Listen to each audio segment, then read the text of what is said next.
গত 16 বছর যে আন্দোলনকে নেতৃত্ব দিয়েছেন বাংলাদেশ জাতীয়তাবাদী দলের অঙ্গ সংগঠনের নেতা কর্মীরা, যাদেরকে নেতৃত্ব দিয়েছেন, সেই নেতৃত্বে চূড়ান্ত পর্যায়ে এই বছর জুলাই আগস্টে যে ছাত্র গণ অভ্যুত্থানের সৃষ্টি করেছে, তার মাধ্যমে স্বৈরাচার, গণতন্ত্র বিরোধী, দুর্নীতিবাজ, লুটেরা সরকারের হাত থেকে বাংলাদেশকে রক্ষা করা হয়েছে।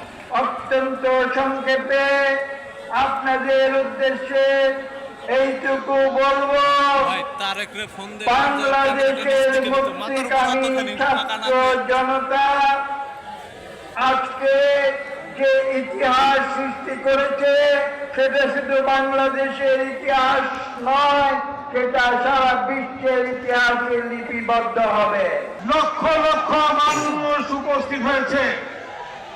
এই সমাবেশের সভাপতি সংগ্রামী মহাসচিব জনাব মির্জা ফখরুল ইসলাম আলমগীর আজকের প্রধান অতিথি,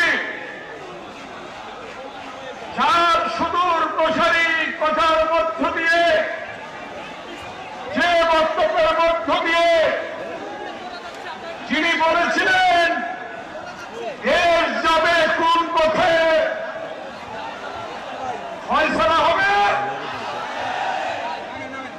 দীর্ঘ 16 বছরের আন্দোলনের পরিসমাপ্তি ঘটে রাজপথে দেশ নায়ক তারেক রহমানের নেতৃত্বে।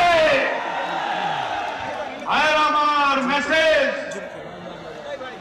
গণতন্ত্র দিবস আন্তর্জাতিক, জিয়াউর রহমান এক দলের পরিবর্তে বহুদলীয় গণতন্ত্র দিয়েছিলেন। দেশ নেত্রী বেগম খালেদা জিয়া 9 বছর আন্দোলন করে স্বৈরাচার মুক্ত বাংলাদেশ।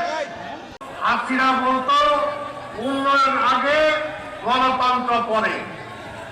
আজকেও যেমনি সেই কথা বলে হাসিনা গণতন্ত্রকে খেয়ে ফেলছিল। এখনো যেন আবার একই নতুন স্লোগান তুলে মানুষের ভোট কেউ খেয়ে না ফেলে, সেদিকে সজাগ থাকতে হবে।